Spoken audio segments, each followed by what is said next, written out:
नमस्कार, आप देख रहे हैं हरियाणा का नंबर 1 और सबसे भरोसेमंद news channel India news Haryana. मैं हूं आपके साथ ज्योति सांगवान।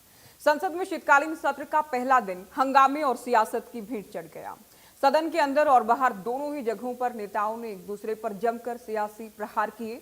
दोनों सदनों में एसआईआर और वोट चोरी के आरोप के मुद्दे पर जमकर हंगामा देखा गया। विपक्ष के इसी रवैये को लेकर पीएम नरेंद्र मोदी ने सत्र से पहले ही विपक्ष को नसीहत भी दी थी। पीएम ने कहा कि विपक्ष को अपनी रणनीति बदल लेनी चाहिए। मैं उन्हें टिप्स देने को भी तैयार हूं। उन्होंने कहा कि यह शीतकालीन सत्र केवल रस्म भर नहीं है, बल्कि राज्य को प्रगति की ओर तेज गति से ले जाने का वो प्रयास है। उसमें ऊर्जा भरने का काम ये शीतकालीन सत्र जरूर करेगा। विपक्ष भी अपना दायित्व निभाए, चर्चा में मजबूती से मुद्दे उठाए, पराजय की निराशा से बाहर निकल कर आए। पराजय ने उनको परेशान कर दिया है। पीएम ने आगे कहा कि पराजय की बौखलाहट को मैदान नहीं बनाना चाहिए। ड्रामा करने के लिए बहुत सी जगह है, जिसको जहां ड्रामा करना है करते रहे, लेकिन यहां ड्रामा नहीं, डिलीवरी होनी चाहिए। यहां नारे नहीं, नीति पर जोर देना चाहिए। पीएम का ये बयान विपक्षियों के लिए हंगामे की एक बड़ी वजह बनता नजर आया। पीएम के इसी कटाक्ष पर प्रियंका गांधी ने कहा कि जनता के मुद्दे उठाना ड्रामा नहीं है, बल्कि जनहित के मुद्दों पर चर्चा से बचना, चर्चा से भागना, चर्चा नहीं होने देना, ये असली ड्रामा है। हरियाणा के कांग्रेस सांसदों ने भी पीएम के बयान को लेकर तीखी प्रतिक्रिया दी है। सांसद कुमारी सैलजा और सांसद दीपेंद्र हुड्डा ने कहा कि ड्रामा हमेशा बीजेपी करती है और जब जनता से जुड़ी चीजों की डिलीवरी ना हो पाए तो आवाज हमें उठानी पड़ती है। सत्र के पहले दिन पूर्व उपराष्ट्रपति के अचानक इस्तीफे को लेकर भी पक्ष और विपक्ष में तीखी नोकझोंक देखी गई। राज्यसभा के नेता प्रतिपक्ष मल्लिकार्जुन खड़गे ने पूर्व सभापति जगदीप धनखड़ के अचानक इस्तीफे को लेकर सवाल उठाए और कहा कि मुझे इस बात का दुख है, सदन को पूर्व सभापति को फेयरवेल देने का मौका भी नहीं मिला। खड़गे की टिप्पणी पर केंद्रीय मंत्री जेपी नड्डा की ओर से पलटवार किया गया है। नड्डा ने कहा कि आपको बिहार, हरियाणा और महाराष्ट्र की हार ने काफी तकलीफ दी है। आपको अपनी तकलीफ डॉक्टर को बतानी चाहिए। यानी शीतकालीन सत्र का पहला दिन हंगामे और सियासत के नाम रहा। तो वो वहां जनता में जा नहीं पा रहे हैं, वहां लोगों के बीच जाकर के अपनी बात बता नहीं पा रहे हैं और इसलिए सारा गुस्सा या सदन में आकर के निकालते हैं और सदन को अपने उस राज्य की राजनीति के लिए इस्तेमाल करने की नई परंपरा को कुछ दलों ने जन्म दिया है। अब उन्होंने एक बार चिंतन करना चाहिए कि पिछले 10 साल से ये जो खेल खेल रहे हैं, देश स्वीकार नहीं कर रही है इन पद्धतियों को, तो अब थोड़ा बदलें, अपनी रणनीति बदले। मैं टिप्स देने के लिए तैयार हूं उनको कैसे परफॉर्म करना चाहिए, लेकिन कम से कम सांसदों के हकों पर तराप मत लगाइए। भी अपना दायित्व निभाएं, चर्चा में ऐसे मुद्दे उठाएं, मजबूत मुद्दे उठाएं, पराजय की निराशा में से बाहर निकल करके आए। और दुर्भाग्य है कि एक आध दो दल तो ऐसे हैं कि पराजय भी नहीं पचा पाते। और मैं सोच रहा था बिहार के नतीजे इतना समय हो गया है तो अब थोड़ा संभल गए होंगे, लेकिन कल जो मैं बयानबाजी सुन रहा हूं उनकी, तो उसे लगता है कि पराजय ने उनको परेशान करके रखा है। उनके अनुभवों का हमें सदन को लाभ मिलना चाहिए। इस नई पीढ़ी के अनुभव सदन के माध्यम से राष्ट्र को भी लाभान्वित करेंगे और इसलिए मेरा आग्रह रहेगा कि हम इन चीजों को गंभीरता से लें। ड्रामा करने के लिए जगह बहुत होती है, जिसको करना है करते रहें। यहां ड्रामा नहीं, डिलीवरी होनी चाहिए। नारे के लिए भी जितने नारे बुलवाने हैं वो पूरा देश खाली पड़ा है। जहां पराजित होकर के आए वहां बोल चुके हो, जहां अभी पराजय के लिए जाने वाले हो वहां भी बोल दीजिए, लेकिन यहां तो नारे नहीं, नीति पर बल देना चाहिए और वो आपकी नीयत होनी चाहिए। issues like what you said, pollution, other issues, SIR, which are it is a huge issue for democracy. What is going on, whether it's the election situation or the SIR, these are huge issues. Let's discuss them. What is Parliament for? Let's discuss them. Let them have a discussion. It's not drama. Speaking about issues, raising issues is not drama. Drama is not allowing discussion. Drama is not having a democratic discussion about issues that matter to the public.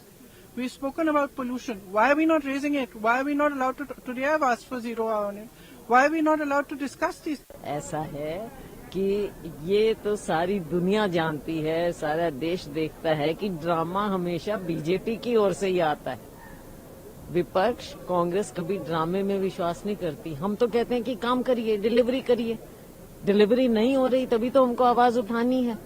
अब election की बात है, चाहे बिहार हो, चाहे पूरा process है election का, आज लोगों का इलेक्शन कमीशन से, सरकार से क्यों विश्वास उठता चला जा रहा है? क्योंकि ये इंस्टीट्यूशन जिनको इतने दशक लगे बिल्डअप करने में, इनकी इम्पार्शियलिटी पर आज उस पर सवालिया निशान लोगों के मन में, आम भारतवासी के मन में क्यों उठ रहा है? सवाल ये है। प्रधानमंत्री जी कह रहे हैं कि डिलीवरी करो मगर ड्रामा नहीं, मगर नीचे क्या है? और ये लाखन माजरा हरियाणा के अंदर जो मौत हुई है वो उसका उदाहरण है। नीचे ये ड्रामा करते हैं, ये खेल मेले कराते हैं, लेकिन डिलीवरी कहाँ है? वहाँ पे स्टेडियमों के क्या बुरा हाल है जो मैंने मुद्दा उठाया है। वो स्टेडियम अगर डिलीवरी करते तो स्टेडियम बढ़िया से बढ़िया बने होते, तो जो है तो नीचे तो ये डिलीवरी करते नहीं, नीचे खुद ड्रामा करते हैं, डिलीवरी करते नहीं, और ऊपर आगे कह रहे हैं डिलीवरी की बात करो। Predecessors completely unexpected and sudden exit from the office of the chairman Rajya Sabha, which is unprecedented in the annals of parliamentary history.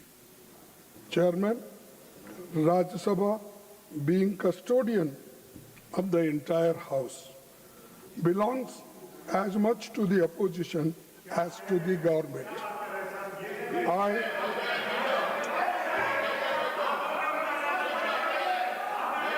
I was disheartened that the House did not get. Please आप बैठे please आप बैठ sir I will look into it I will look into it I will look into it please आप बैठिए please आप बैठिए Rajya Sabha, I look into it of please the आप entire बैठिए house belongs as much to the opposition as to the government. Please I was आप बैठिए I look into disheartened. It I was disheartened Please, that आप the बैठिए। House did not get an opportunity to bid him a farewell. Regardless, I wish him on behalf of the entire opposition a very healthy life. आज के दिन जिस बात की चर्चा बीच में हमारे बहुत ही सम्मानीय लीडर ऑफ ऑपोजिशन ने बात लाई, उन बातों के बारे में अगर चर्चा करने लगे फेयरवेल के विषय पर और बाकी सारे विषय पर, तो मुझे लगता है कि वह इररिलेवेंट भी है और वह समय प्रासंगिक भी नहीं। फिर यहाँ से भी चर्चाएं होंगी कि आपने चीयर लीडर कहा था, फिर यहाँ से भी चर्चाएं होंगी कि आपने उनके खिलाफ एक नहीं 2 बार उनके खिलाफ अविश्वास प्रस्ताव दिया था। तो ये चर्चाएं, जो वातावरण बना है उस वातावरण को बनाने में वह जिसे कहा जाए वो it is an obstacle in the good and congenial environment debate which was going on. Number 1, मुझे लगता है कि हमारे बहुत ही सम्मानीय है लीडर ऑफ ऑपोजिशन। ठीक है, आपको बिहार की हार ने, हरियाणा की हार ने, महाराष्ट्र की हार ने काफी तकलीफ पहुंचाई है, लेकिन तकलीफ को डॉक्टर के सामने बोलना चाहिए। तो जब डॉक्टर के सामने वक्त आएगा तो आप बोलिएगा।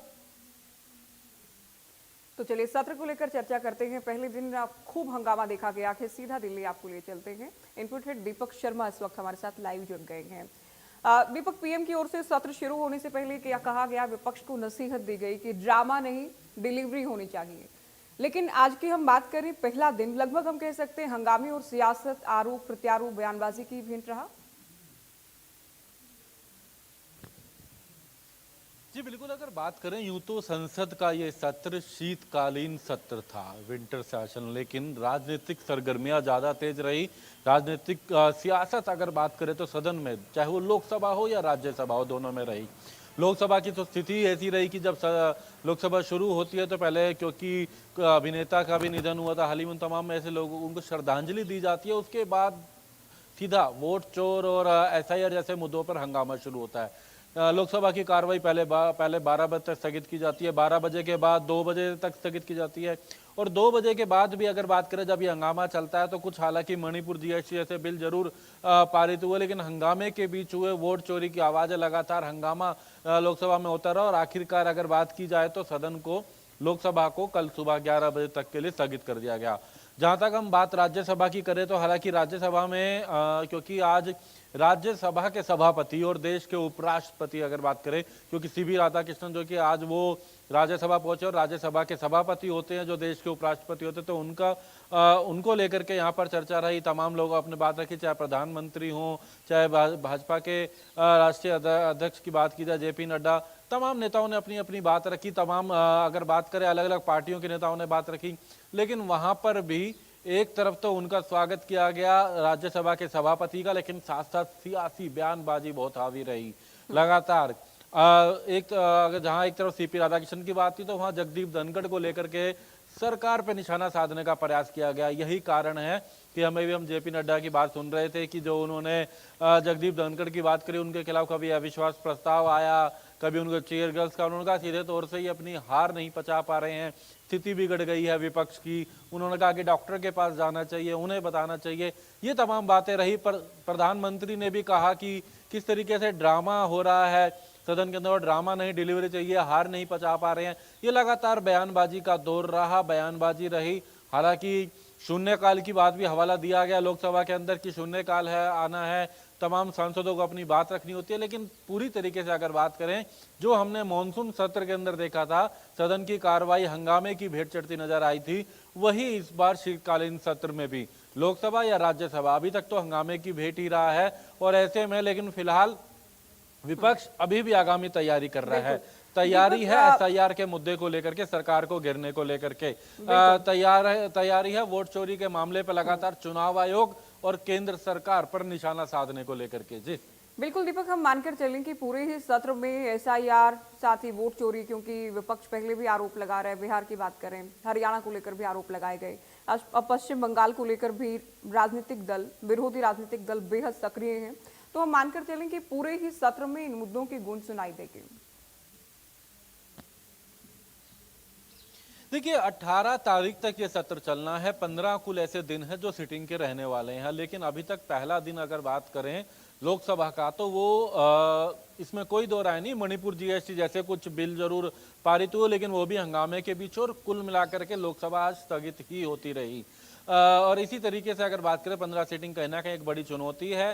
हालांकि सरकार की तरफ से अगर बात करें, पहले 9 विधेयक लाने की बात की गई थी, उसको 14 विधेयक किया गया कि 14 विधेयक पेश किए जाएंगे, लेकिन जिस तरीके से हंगामा चलता जा रहा है और खासकर राजनीतिक सरगर्मियां तेज है, लगातार आरोप प्रत्यारोप, और सीधे तौर से एक तरफ बयानबाजी की जा रही है एसआईआर को लेकर के, चुनाव आयोग को लेकर के, वोट चोरी को लेकर के, वहीं दूसरी तरफ भाजपा की तरफ से भी निशाना साधा जा रहा है बिहार, महाराष्ट्र और हरियाणा को लेकर के, कि बिहार, महाराष्ट्र, हरियाणा जैसे राज्यों में हार को स्वीकार नहीं कर पा रहा है विपक्ष। उनका कहना है कि अभी तो उनको बंगाल देखना है, अभी तो उनको पंजाब देखना है, इस तरीके की बातें करते हुए लगातार आरोप प्रत्यारोप का दौर है। और इसी तरीके से अगर बात करें तो कहना कि दोनों की आपसी रणनीति, लोकसभा स्थगित होने के बाद, कल तक के लिए स्थगित होने के बाद भी प्रधानमंत्री के साथ जो है कुछ सीनियर नेताओं की, केंद्रीय मंत्रियों की बैठक हुई थी आगामी रणनीति के चले, और प्रधानमंत्री ने भी कहा था कि वो कुछ टिप्स जरूर देना चाहेंगे कि सदन कैसे चले, लेकिन यही टिप्स कहीं ना कहीं अब एक दूसरे पर आरोप प्रत्यारोप के दौर पर चल रही है। बिल्कुल, शुक्रिया दीपक, विस्तार से आपने जानकारी दी। तो पहला दिन काफी हंगामेदार रहा, दीपक आपको दिल्ली से जानकारी दे रहे थे, क्या कुछ खास रहा, किन किन मुद्दों की गूंज सुनाई दी। कुछ खास मेहमान भी हमारे साथ जुड़ गए हैं, विजेंद्र नेहरा जुड़े हैं, प्रवक्ता बीजेपी, राय सिंह गुज्जर प्रवक्ता कांग्रेस, डॉक्टर रमेश ठाकुर वरिष्ठ पत्रकार भी हमारे साथ चर्चा में जुड़े हैं। पहले दिन की कार्यवाही को लेकर, सत्र के पहले दिन को लेकर चर्चा करेंगे हम हमारे मेहमानों के साथ। शुरुआत बीजेपी से करते हैं। विजेंद्र नेहरा जी, एसआईआर को लेकर विपक्ष लगातार सरकार पर हमलावर है, वोट चोरी के आरोप भी लगातार लगाए जा रहे हैं। अब पश्चिम बंगाल में भी जिस तरह की, केवल पश्चिम बंगाल नहीं बल्कि यूपी भी, और कांग्रेस तो तमाम राज्यों में इस मुद्दे को भुनाने का प्रयास कर रही है। आज पहले दिन पीएम की ओर से ड्रामा और डिलीवरी जैसे शब्दों का इस्तेमाल किया गया। तो विपक्ष ये कहता है कि जनता के मुद्दे उठाना, उन पर चर्चा की मांग करना ड्रामा ये नहीं है, बल्कि जनहित से जुड़े मुद्दों से भागना, उन पर चर्चा नहीं करना ड्रामा ये है। और डिलीवरी की जहां तक बात की, विपक्ष ये कहता है डिलीवरी सरकार नहीं कर पा रही, काम सरकार नहीं कर पा रही। देखिए ज्योति जी, आज से जो संसद का शीतकालीन सत्र है उसकी शुरुआत हो गई है और 19 दिसंबर तक ये सत्र चलेगा। बिहार विधानसभा चुनाव के नतीजों के बाद ये पहला सत्र है और बिहार विधानसभा चुनाव के नतीजों में भारतीय जनता पार्टी और एनडीए को ऐतिहासिक जीत मिली। कल माननीय रक्षा मंत्री श्री राजनाथ सिंह जी की अध्यक्षता में एक सर्वदलीय बैठक सरकार ने बुलाई थी और उस सर्वदलीय बैठक में सभी पार्टियों से ये निवेदन किया गया था कि क्योंकि सत्र छोटा है तो इसलिए जो विधायी जो कामकाज है उसको प्राथमिकता के आधार पर रखते हुए, जनहित के मुद्दों को आगे रखते हुए हम सदन के अंदर मिलजुल करके जो जनहित के बिल हैं उनको पास कराएं। ये निवेदन सरकार की तरफ से था कि जनहित के मुद्दों पे चर्चा होनी चाहिए है। और माननीय प्रधानमंत्री जी ने भी अपनी तरफ से विपक्ष को सदन में ये कहा है, जिस तरह से पिछले सत्रों में हम देखते आए हैं कि कुछ लोग सदन में आके ड्रामा करते हैं, नौटंकी करते हैं और अपनी हार को लेकर के हताश जो लोग हैं वो तरह तरह के जो बहाने करते हैं। तो माननीय प्रधानमंत्री जी ने कहा है कि जो सदन है, सदन में ये ड्रामेबाजी के लिए नहीं है। माननीय प्रधानमंत्री जी ने ये भी कहा है कि संसद जो है वो सिर्फ नारे लगाने के लिए नहीं है, ये तो हमारा जो मुख्य फोकस है वो जनहित के कार्यों पर होना चाहिए, नीतियों के निर्धारण पर होना चाहिए और विकास की परियोजनाओं को अमली जामा पहनाने के ऊपर सबका फोकस होना चाहिए। जिस तरह से हमने देखा कि जीएसटी के सुधारों ने देश के अंदर एक विकास का माहौल बनाया, एक श्रद्धा का माहौल बनाया है और जो ताजा तिमाही है ज्योति जी, उसके अंदर जुलाई से सितंबर 2025 के जो आंकड़े हैं, भारत की जो जीडीपी की दर है, वृद्धि दर है, वो 8.2% रही है और जिससे कि हमारा जो देश है वो विकसित भारत बनने की ओर एक कदम और आगे बढ़ा है। आज भारत की अर्थव्यवस्था की कीमत लगभग $4.19 ट्रिलियन है, जो पूरी दुनिया के अंदर चौथी सबसे बड़ी अर्थव्यवस्था है और हमें उम्मीद है कि जल्दी ही तीसरी सबसे बड़ी अर्थव्यवस्था हमारा देश बनेगा। हमारी सरकार राष्ट्रीय सुरक्षा, अर्थव्यवस्था और टैक्स सुधार जैसे विषयों के ऊपर सदन में गंभीरता से चर्चा करने के लिए हम तैयार हैं। और देखिए, जहां तक मतदाता सूची में जो जिस तरह से शुद्धिकरण का विषय है, जो गहन एक पुनः निरीक्षण का विषय है, एसआईआर का जो विषय विपक्ष उठाता है, वो तो खुद विपक्ष ये मांग करता है कि वोटर लिस्ट के अंदर त्रुटियां हैं, तो पुरानी जो वोटर लिस्ट है उसको शुद्ध करने के लिए, उसको दुरुस्त करने के लिए अगर वो चुनाव आयोग अभियान चलाता है तो मुझे लगता है इसमें कुछ भी गलत नहीं है। विपक्ष के कुछ लोग, विपक्ष की पार्टियां और इन्होंने अपने लोगों को जो माननीय सर्वोच्च शुद्धिकरण नहीं किया जा रहा है वोटर लिस्ट का, के लिए भेजा, बल्कि पहले जहां बीजेपी अच्छा नहीं कर पा रही थी उन्हीं बूथ्स को टारगेट करके वहां से वोट काटे जा रहे हैं, विरोधियों के वोट काट रहे हैं आप लोग, ये आरोप लगाए जा रहे हैं चुनाव आयोग के माध्यम से। और इसी को लेकर पहले से भी सरकार को लगातार घेरा जाता रहा, सरकार भी क्या कहें, चुनाव आयोग को घेरा जाता रहा, चुनाव आयोग पर आरोप लगते रहे कि बीजेपी को चुनाव जिताने का काम कर रहा है चुनाव आयोग। और हम सत्र से पहले भी लगातार ये कह रहे थे कि सत्र में भी इस मुद्दे की गूंज सुनाई देगी। आज हमने इसकी झलक देख भी ली है। रमेश ठाकुर जी, एसआईआर का मुद्दा, बीएलओज की मौत के जो मामले सामने आ रहे हैं, आत्महत्या के मामले सामने आ रहे हैं, उन्हें भी विपक्ष भुनाने का प्रयास कर रहा है, उन पर भी सरकार से लगातार जवाब मांगे जा रहे हैं। साथ ही वोट चोरी का मुद्दा भी। उधर हम सरकार की बात करें तो आज जेपी नड्डा की ओर से भी कह दिया गया है कि आप बिहार, महाराष्ट्र, हरियाणा की हार को नहीं पचा पा रहे हैं। डॉक्टर से मिलिए, तकलीफ है तो डॉक्टर से आपको मिलना चाहिए।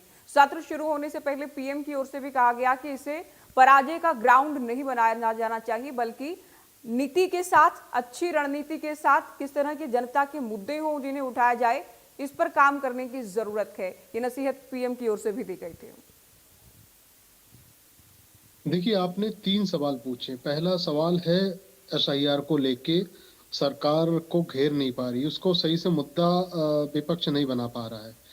देखिए, मुझे लग रहा है ये बड़ा गंभीर मुद्दा है एसआईआर का और एसआईआर कराने के बाद सरकार ने जो चुनाव करवाया है पहला विधानसभा में, तो 90% स्ट्राइक रेट के साथ में जो 100 सीटें पे उनके कैंडिडेट खड़े हों और 95 सीटें अगर वो जीत रही, तो इससे बड़ा फायदा भारतीय जनता पार्टी को, सरकार को हो नहीं सकता। विश्व में ऐसा पहली बार हुआ है कि जहां पे इतने कैंडिडेट खड़े हों और उतने में इतने सारे जीत गए हों। तो एसआईआर सरकार के पक्ष में है, उनको अच्छा लग रहा है। अब इसमें जुड़ा हुआ मानवीय पहलू ये है, 2002-2003 में जब एसआईआर हुआ तो उस समय हमने देखा नहीं था इतनी बड़ी मात्रा में बीएलओस की मौत हुई हो जो अब हो रही हैं। अब हमने देखा कि कल भी एक आंगनबाड़ी की जो शायद बिजनौर में एक मौत हो गई है, वो लगातार सिलसिला चल रहा है। इस तरह के विपक्ष उठा नहीं पा रहा है, और जबकि पूरा देश ये मांग कर रहा है कि आप संसद के पटल पर जाके हमारे इस तरीके के मुद्दों को उठाओ। एक तो ये हो गया। दूसरा, जिस तरीके से प्रधानमंत्री जी ने कहा है कि ड्रामा नहीं होना चाहिए, डिलीवरी दी जानी चाहिए, इस अगर बयान को आप सही से देखो तो ये बयान खुद ही सरकार के ऊपर लागू होता है। ठीक है, ड्रामेबाजी अगर विपक्ष कर रहा है तो उनका धर्म है, आवाज उठाना, क्रिटिसाइज करना सरकार की नीतियों को, सरकार के ऊपर या किसी व्यक्तिगत नेता के ऊपर, तो उनका एक परम अधिकार है। लेकिन डिलीवरी अल्टीमेटली आपको ही देना है, सरकार को ही देना। सामने वाला कितना भी ड्रामा करे, कितना भी आपको घेरे, तो डिलीवरी तो आप ही को देना है।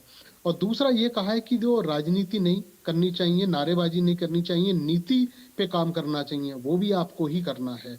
नीति कौन बनाएगा? सरकार बनाएगी। कानून कौन बनाएगा? आप ही बनाओगे। हाँ, उसमें सहभागिता के लिए आप विपक्ष को सर्वदलीय बैठक बुला के उनको विश्वास में लोगे, वो आप लोगों ने करा नहीं है। अब बात आ जाती है कि जो सत्र है, मुझे लगता है बहुत इंपॉर्टेंट सत्र है। 15 मीटिंगें इसमें होनी है, 19 दिन ये पूरा एक कार्यकाल है। उसके बाद में ये टर्म खत्म हो जाएगा। इस साल का जो एस्टिमेट में जो ईयर है वो खत्म हो जाएगा। फिर जनवरी के बाद और फरवरी 1 आ जाएगी। उस बीच में नए बजट की जो गतिविधियां वो शुरू हो जाएंगी। क्या लेना है, क्या नहीं लेना, चीजों को बढ़ाना है, घटाना है, वो सब की जाएगा। तो साल का अंत का ये शीतकालीन सत्र माना जाता है। इसमें सरकार ने क्या काम करा, उनकी नीतियां कैसी रही हैं, उन्होंने ड्रामा करा है, उन्होंने क्या करा, ये मुझे लगता है विपक्ष पूरी की तरीके से एनालिसिस करके उनसे जवाब मांग सकता है। लेकिन भारतीय जनता पार्टी की सरकार केंद्र में जो है, उन्होंने इस तरीके से घेरा है जो विपक्ष को कहना चाहिए, विपक्ष को जिन शब्दों का इस्तेमाल करना चाहिए, और वो मनोवैज्ञानिक तरीके से खुद सरकार ने घेर लिया कि ड्रामा आप कर रहे हो। और एक आज सबसे बड़ा जो अचंभित करने वाला जो प्रधानमंत्री के मुंह से निकला है कि मौसम का आप लुत्फ उठाइए, मजे लीजिएगा। मतलब ऐसी स्थिति जिस समय ग्रेड 3 भी लगा हो दिल्ली के अंदर, और इतनी सारी पाबंदियां हो पॉल्यूशन को लेके, और लोग खांस रहे हों, सांस की बीमारी में लोग पीड़ित हों, बाहर निकलना दूभर हो रहा हो, उसको अगर आप मौसम का मजा लेने के लिए कहते हो, मिजाज अच्छा कहते हो, तो इससे बड़ा दुर्भाग्य कोई हो नहीं सकता है। अब बात आ जाती है विपक्ष की। जिस तरीके से हार की बात कही गई, हरियाणा का जिक्र किया, महाराष्ट्र का जिक्र करा, दिल्ली का जिक्र किया, और बिहार का भी जिक्र किया गया। देखिए, यहाँ पे जो सरकार है और जो जीती हुई पार्टियां वो लीड ले रही हैं, इसमें कोई दो राय नहीं है। और सामने वाले के ऊपर एक मनोवैज्ञानिक दबाव डाल के उनको मनोबल तोड़ने की जिस तरीके से बात कही जा रही, ये अधिकार है, सरकार का भी अधिकार है और जीती हुई पार्टियों का भी अधिकार है। अब यहाँ पे विपक्ष को किस तरीके से अपने आप को रिफॉर्म करना है और किस तरीके से चीजों से लड़ना है।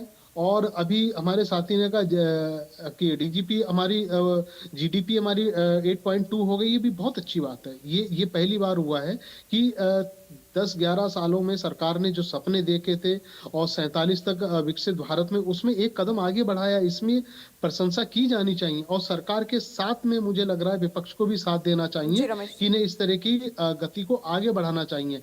लेकिन इसके पैरेलल जब चीजें आ जाती हैं, चाहे एसआईआर का मुद्दा हो, वीएलओज की मौत का मुद्दा हो, महंगाई का मुद्दा हो, बेरोजगारी का मुद्दा हो, यहाँ जब हम देखते हैं तो हम बहुत पीछे अपने आप को खड़े हुए दिखाई देते हैं। अब पार्लियामेंट की पहुंच आपकी हमारी सबकी तो है नहीं, हम पत्रकार हैं, अंदर जाके कवर कर सकते हैं, हम सुन सकते हैं, बात करते हैं। वहां पे जवाब हम नहीं सरकार से मांग सकते हैं, ना ही सवाल कर सकते हैं। वहां पे सवाल करेगा जो देश का चुना हुआ जो प्रतिनिधित्व जो वहां पे करता है, बिल्कुल, जो विपक्ष की जनप्रतिनिधि है जिम्मेदारी वो भी कर है, पाएगा। बिल्कुल, लेकिन वो जब बिल्कुल। नहीं कर पाता है और जो खुद अपनी बातों में उलझ जाता है, तो फिर स्थिति वही आ जाती है जो सरकार कर रही है। वो आज जिस तरीके से 12 बजे भी स्थगित कर दी गई है संसद, 2 बजे भी कर दी गई, 4 बजे कर दी गई और कल 11 बजे तक का स्थगित कर दी। इसमें ठीक है। 2-3 विधेयक आने थे जो सरकार ने आनन फानन में जितने भी संख्या हंगामे बल के था बीच। उसकी मौजूदगी में इन्हें कर दिया। तो मुझे लग रहा है विपक्ष को सोचना चाहिए, नए सिरे से एक स्ट्रेटेजी और रणनीति बनाने के बाद मुझे लग रहा है बिल्कुल विपक्ष पीएम को संसद रमेश में जी, जाना आप जो चाहिए। कह रहे हैं पीएम की ओर से भी कुछ अलग शब्दों में ये कहा गया कि मैं टिप्स देने को भी तैयार हूँ।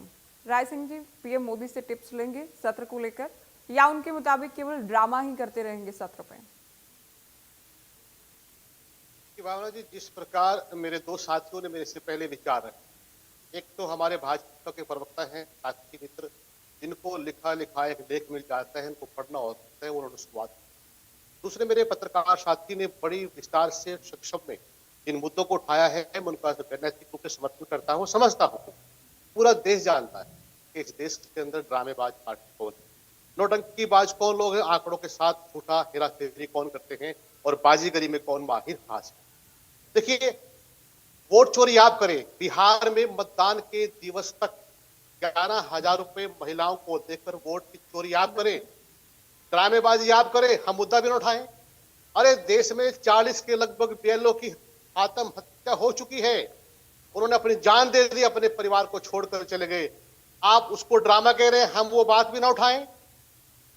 अरुणाचल को चीन अपना हिस्सा मान चुका है और हम बात करें तो आप उसे ड्रामा कहेंगे, हम मुद्दा बता रहे हैं। आप विकास की प्रगति की बात करते हैं। भाजपा के प्रवक्ता ने एक लेख पढ़ा है GDP का, आंकड़ों का। अरे उसके बाद इंटरनेशनल स्तर की एजेंसियों ने, IMF ने और दूसरी स्वतंत्र एजेंसियों ने भारतीय ट्रिलियन मिलियन की पोल खोल कर रखती है। उन्होंने कहा कि सारे आंकड़े झूठे हैं और हमने 1 वर्ष पहले भी जो आंकड़े दिए थे, जो इन्होंने उत्पादन के, वितरण के, जो संसाधनों के आंकड़े दिए थे, हमने कहा था कि ये सब आपके झूठे हैं, ऐसी कोई मौजूदगी भारतवर्ष में हमें दिखाई नहीं दी। उन्होंने जांच की, फिर उन्हीं आंकड़ों को लेकर आ गए। तो यहां पर हम बात कर रहे हैं कि हमारे सामने मुद्दा है देश के अंदर कि हमें लोकतंत्र की रक्षा के लिए, संवैधानिक संस्थाओं की रक्षा के लिए सदन में विचार रखने हैं, लेकिन कि उस बात को ड्रामा कहते हैं। ठीक कहा मेरे मित्र ने, अरे मौसम का मजा लीजिए। अरे प्रधानमंत्री जी, आप तो बिहार के अंदर रैलियां हमारी सफल हो रही हैं, लोग हमारे साथ सड़कों पर आए, आपकी रैली फेल हो गई है, लेकिन आप चुनाव जीत गए हैं चोरी से वोट करके। मजा तो आनंद का, मौसम का आप लेंगे, दिल्ली की जनता, आसपास NCR के लोग परेशान है, वो आपको दिखाई नहीं देता। और रही बात हमारे राष्ट्रीय अध्यक्ष खड़गे सिंह ने जो बात रखी है कि धनखड़ साहब के साथ, जो हमारे पुराने सदन के नेता रहे राज्यसभा में, उनके साथ आपने क्या राजनीति की, क्या ड्रामेबाजी की, आपने उनके साथ क्या घटना की कि वो बोल भी नहीं पाए, अपनी बात को बता भी नहीं पाए और उन्हें पूरा देश ढूंढता रहा। अब हम मुद्दा आपके सामने हम बात भी ना करें, तो ये राजनीति में जिस प्रकार की बात करें। हमारी नेता आदरणीय बहन कुमारी शैलजा जी ने सदन के बाहर कहा कि देश जानता है, समझता है कि वंचितों के अधिकारों की हरण कौन कर रहा है, अन्याय कौन कर रहा है, लगातार हर नीतियों में ड्रामेबाजी कौन कर रहा है। जनता जानती है, समझती है, ये भाजपा के लोग ड्रामेबाजी हैं। और हाँ, हम जनता की आवाज को उठाते रहेंगे। उल्टा चोर जाके कौन को डांट रहा है राम, इस प्रकार की परिभाषा, इस प्रकार की व्यवस्था इन्होंने सदन में बनाई, लोकतंत्र को हड़पने का प्रयास किया जा रहा। याद रखना, जनता समझती है, जानती है, हम तमाम मुद्दों को लेकर सदन में आएंगे, हमारे नेता तमाम मुद्दे रखे जाएंगे। और हाँ, हरियाणा के अंदर 2 महीने पहले राहुल जी ने बड़ी साफ सुथरे तथ्यों के साथ वोट चोरी की बात रखी। आज तक वो ब्राजील की मॉडल भी हैरान है कि कमाल है हरियाणा के हंसी मुख्यमंत्री की, जो आज तक जवाब नहीं दे पाए। ड्रामेबाज कौन है, आप तय करेंगे, जनता तय। राय सिंह जी, आपने हालांकि कुछ और भी मुद्दों का जिक्र किया है, लेकिन आपकी तमाम बातों से ये लगता है कि घूम फिरकर जो सुई है विपक्ष की, कांग्रेस की, वो पराजय की परेशानी जो पीएम कह रहे हैं, या राज्यसभा में जो सदन के नेता हैं, केंद्रीय मंत्री JP नड्डा जो कह रहे हैं कि आप लोगों को तकलीफ है हार की, तो इसी के इर्द गिर्द घूमता मैं- रहेगा मैं- तमाम जो सत्र के आप लोगों की ओर से। वोट चोरी की बात मैं करेंगे, एक- एसआईआर इस- की बात इसी करेंगे, बात को- बीएलओस की मौत की बात करेंगे। इसी मैं बात ये का- नहीं कह रही हूँ कि ये कम गंभीर इसी मुद्दे बात- हैं, लेकिन सरकार ये कह रही है, विपक्ष जो मुद्दे उठा रहा है इस तरह के, वो केवल हार की बौखलाहट है, पराजय की परेशानी है, जनता का सरोकार नहीं है इनसे। देखिए भावना जी, जिस प्रकार आपने जो कहा कि- है कि सदन में प्रधानमंत्री और रिजिजू जी ने जो बात रखी, वो उनकी वोट चोरी से बनी हुई सरकार की सीनाजोरी के शब्द हैं, उनके अहंकार के शब्द हैं।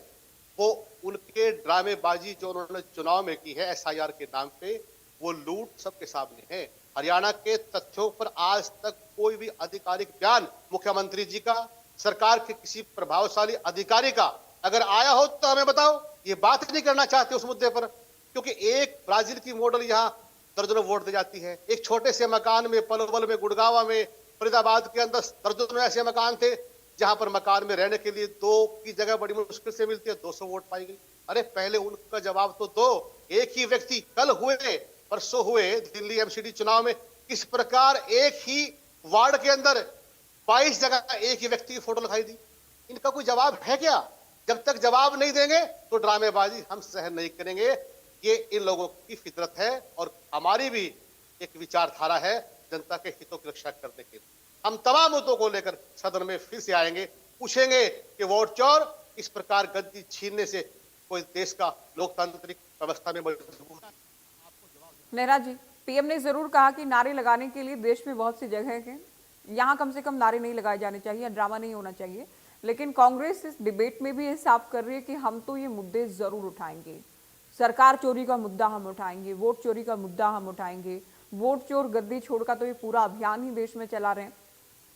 उस बात का भी जिक्र कर रहे हैं कि हम इस बात को जरूर उठाएंगे और इस पर चर्चा की भी मांग होगी। ज्योति जी, बिल्कुल उठाना। इस नारे के चलते जिस अभियान और जिन मुद्दों को पूरे देश में और बिहार में हुआ है, वो मुद्दे ये आगे भी उठाएं। हमारी तो इनको बहुत शुभकामनाएं हैं कि बिहार के अंदर ये वोट चोरी को लेकर, एसआईआर को लेकर के इन्होंने जबरदस्त तरीके से अभियान चलाया। राहुल गांधी जी कभी कुली नंबर 1 बन गए, कभी मछुआरा बन गए, कभी ट्रक पे चढ़ गए, कभी माइक लगा करके किसान बन गए, और जनता ने इनकी बुरी तरह से धुलाई की। इनको दौड़ा दौड़ा के भगा भगा के बिहार से पीटा है और उनको बताया है कि भैया इस तरह से जो बेबुनियाद और ड्रामेबाजी के जो मुद्दे हैं उनसे काम नहीं चलेगा। आपको जमीन पे उतरना पड़ेगा, काम करना पड़ेगा, संगठन बनाना पड़ेगा, अपने नेताओं को जनता के काम में लगाना पड़ेगा, इसी कमरों से निकलना पड़ेगा। राहुल गांधी जी चुनाव से 20 दिन पहले टी शर्ट पहन के निकल जाते हैं कुली नंबर 1 बनने, तो उससे कुली नंबर 1 बनने से वोट नहीं मिलेगा मैडम। और देखिए, इनको बेचारे को जानकारी नहीं होती, कांग्रेस पार्टी के लोगों को बिना तैयारी डिबेट में आते हैं। इन्होंने बोला बिहार में पहली बार इतने मार्जिन से भारतीय जनता पार्टी जीती है। इनकी जानकारी के लिए बताऊं ज्योति मैडम, 2010 में जब केंद्र में कांग्रेस पार्टी की सरकार थी, उस समय बिहार के अंदर एनडीए को इस बार से ज्यादा सीट मिली थी, 206 सीट मिली थी। इस बार हमें एनडीए को 202 सीट मिली है। और उस समय भारतीय जनता पार्टी को अकेले दम पे, जब केंद्र में कांग्रेस पार्टी की सरकार थी 2010 में, 102 सीटों पे भारतीय जनता पार्टी ने चुनाव लड़ा था और 91 सीटें भारतीय जनता पार्टी ने अपने दम पे जीती थी। और इस बार हमने 101 सीटों पे चुनाव लड़के हमने 89 सीटों पे हमने जीत दर्ज की है। तो इस समय जो भारतीय जनता पार्टी एनडीए को मैंडेट मिला है, जो बहुमत मिला है, जो बड़ी जीत हमने बिहार में दर्ज की है जनता जनार्दन के आशीर्वाद से और माननीय प्रधानमंत्री श्री नरेंद्र मोदी जी के नेतृत्व में, इससे भी बड़ी जीत हम कांग्रेस पार्टी के केंद्र में रहते हुए जीत दर्ज कर चुके हैं। उस समय कौन सा वोट चोरी हुआ था मैडम? उस समय कौन सा एसआईआर हो रहा था मैडम? आप मुझे बताइए। 2010 का मैं इनसे जवाब चाहूंगा अपने टर्म पे कि 2010 में जब भारतीय जनता पार्टी ने इससे भी बड़ी जीत दर्ज की थी एनडीए ने, तो उस समय तो केंद्र में सरकार कांग्रेस पार्टी की थी, तो उस समय वोट चोरी कहां से हो गया? देखिए, वोट चोरी नहीं होता है मैडम, ये भारतीय जनता पार्टी के कार्यकर्ताओं की मेहनत है। मैं इस समय अभियान की अगर बात करूं तो पूरे देश भर के अंदर हमारा एक अभियान चला हुआ है लोकल फॉर वोकल का, स्वदेशी को बढ़ावा देने के लिए, आत्मनिर्भर भारत को अभियान को आगे बढ़ाने के लिए पूरे देश भर के अंदर भारतीय जनता पार्टी के केंद्र के मंत्री, हमारे सांसद, हमारे विधायक, हमारे सरकारों के मंत्री, हमारी पार्टियों के प्रदेश अध्यक्ष, हमारे राष्ट्रीय अध्यक्ष और तमाम भारतीय जनता पार्टी के नेता रेलवे स्टेशन पे जनता के बीच में जा रहे हैं और जनता के बीच में जाकर के अपनी बात रखने का काम कर रहे हैं। ये कांग्रेस पार्टी के नेता एसी में सोए हुए हैं। हमारा हर एक मंत्री, विधायक, सांसद आज जनता के बीच में जा रहा है, रेलवे स्टेशन पे जा रहा है, ये गरीब लोगों के बीच में जा रहा है। पार्टी ने जो हमारी सरकार ने काम किए हैं पिछले 10 साल में, 11 साल में, उन कामों की सूची लेके जा रहे हैं। स्वदेशी अपनाने के लिए आग्रह कर रहे हैं। आत्मनिर्भर भारत अभियान बनाने के लिए हम जी जान से जुटे हुए हैं। इससे पहले एक सेवा पखवाड़ा हमने चलाया था, आत्मनिर्भर भारत का अभियान हमने चलाया था। इतने सारे अभियान हमारे भारतीय जनता पार्टी के चलते रहते हैं।